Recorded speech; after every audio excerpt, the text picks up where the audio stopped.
Brigade group જે છે brigade એન્ટરપ્રાઇસીસની અગર તપન વાત કરીએ, કારણ કે આજે કંપની માટે, કારણ કે બેંગલુરુની એક લીડિંગ આપણે એક રિયલ એસ્ટેટ કંપની ગણી શકીએ, લક્ઝરી રેઝિડેન્શિયલ પ્રોજેક્ટ માટેનું જોઈન્ટ ડેવલપમેન્ટ કરાર કંપનીએ ખાસ કરીને કર્યા છે ને એને લીધે આજે એક ફોકસમાં રાખવાનું છે. 2500 કરોડની એક વેલ્યુ છે આ ડેવલપમેન્ટ કરાર જે કંપનીએ કર્યા છે, પરંતુ કઈ રીતે ફંડામેન્ટલી તમે જોઈ રહ્યા છો? પ્રી ઓપનમાં તો અત્યારે સ્ટોક મજબૂત છે.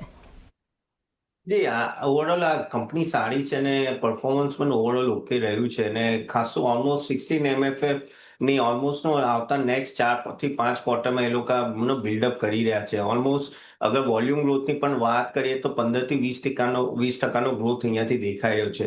મેઇન શું છે કે આ ખાસું એવું રેસિડેન્શિયલનો ઘણા બધા હાઈ એન્ડમાં છે, એટલે એમનો માર્જિન પણ સારો એવો છે, તો એ એના બેનિફિટમાં રહી રહ્યો છે. એના લીધે તમે જો ઇબિટામાં પણ લાસ્ટ ટાઈમ ખાસો એવો જમ્પ આવ્યો ઓલમોસ્ટ 10%થી વધારે, અને રિયલાઇઝેશન પર સ્ક્વેર ફીટ પણ છે ને ઓલમોસ્ટ 24%થી જમ્પ આવ્યો. તો આ એક સારા પોઝિટિવ સંકેત છે.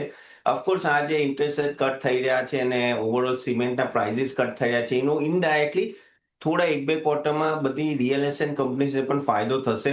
અને અહીંયાથી પણ ખાસું એ લોકો ડાયવર્સિફિકેશન અલગ અલગ વર્ટિકલમાં ગ્રોથ નું સ્ટ્રેટેજી મેનેજમેન્ટ ઓલરેડી બતાવી છે. ઇવન હોસ્પિટાલિટી એક્સપાન્શન પણ એ લોકોએ પ્લાન કર્યું છે, જે લાસ્ટ મેનેજમેન્ટ કોલમાં હતું. તો આ બધું જોઈને એવું લાગે છે કે આ સ્ટોક સારો છે.